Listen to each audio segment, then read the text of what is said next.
Hey everyone, welcome back for another vlog. So for today's vlog, last minute of the day, we decided na pupuntang palengke para bumili ng isda at iba pang lulutuin dito sa bahay. At dahil maarte ako, ay dumayo pa talaga kami sa Sibulan Market para dun mamili kahit meron namang pwedeng mabilhan dito sa malapit sa amin. Kaya ayun tuloy, ginabi kami ng uwi. Meresi oy. So, pagdating namin ng bahay ay hinugasan ko lang ang mga nabili kong isda, nilagay sa lalagyanan sa nilagay sa ref. Dinamihan ko na pala ang pagbili guys para madaming stocks. Medyo mahirap kasi ang sakayan dito sa amin kaya di ako basta-basta nakakapuntang palengke lalo na kapag may work si Hobbs.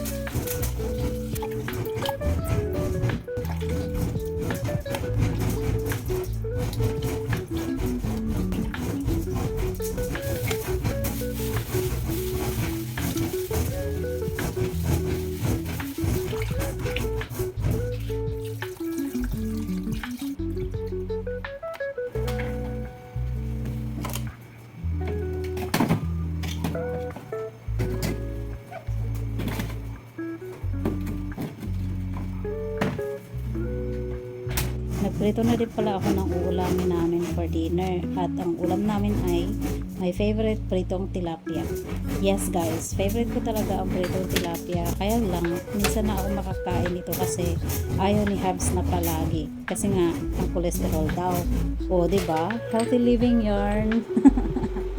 Anyways, mabuti na din yung may sumasaway kasi ika nga, prevention is better than cure. Hala, may ganun.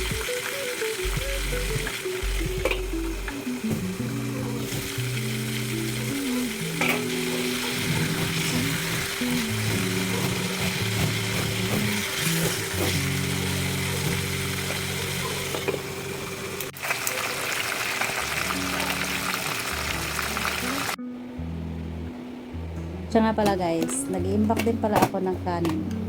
Dinaramihan ko ng pagsasaing, tapos nilalagay ko lang sa mga containers, tapos nilalagay sa fridge, and then iniinit ko na lang kapag kakain na.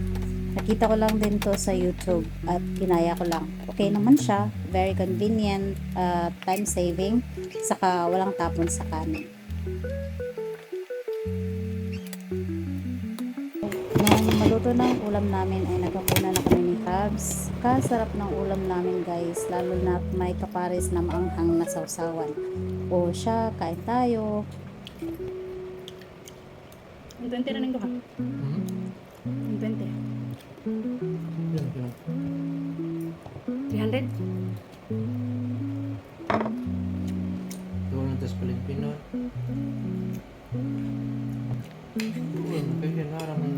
After dinner ay nagliligpit lang ako ng mga bagong laba na mga damit namin. I took time to relax and then choose to end the day with a grateful heart.